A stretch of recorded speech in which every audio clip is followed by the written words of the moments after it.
A Michigan DUI lawyer coming to you today to talk about the collateral consequences of a drunk driving conviction and a recent FBI raid on an attorney's office down in Albuquerque, New Mexico. For many people, the collateral consequences to a DUI conviction are far more serious than the actual crime of drunk driving. With most DUIs in most states, even the harshest jurisdictions, you're not likely to go to jail on a first offense. Even if you do go to jail, it's not for that long. You might lose your license in some states. In Michigan, for a first offense, chances are pretty good you're going to even save your driver's license. But let's say that you're in an occupation where your entire career rests upon not having a DUI on your record. If you have a professional license or an occupational license that you might lose, or God forbid that you're a commercial truck driver facing a DUI, your entire career might be on the line for that very first drunk driving arrest. If you're convicted, you might lose your entire career. So if you knew an attorney could guarantee that your case was going to be dismissed, what would that be worth to you? Chances are, I suspect, quite a lot. Attorneys don't give guarantees.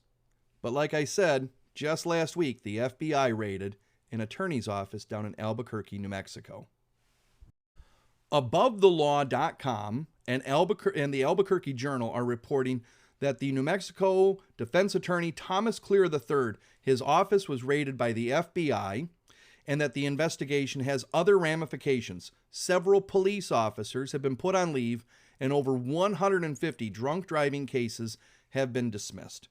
Of 152 pending DWI arrests that were dismissed, 136, 90%, were filed by 3 different Albuquerque police officers. One officer was responsible for 67 of those cases, another had 41 cases, and the third was listed as the arresting officer in 28 cases. All told, 107 DUIs were dismissed in 2023. The rest were dismissed this year alone in 2024 in just the last few weeks. This accounts for 10% of the drunk driving arrests that Albuquerque made over the last year. And the district attorney is not happy. He's publicly come out and said, ethically, he was required to dismiss these charges despite not being happy about dismissing 10% of their drunk driving cases.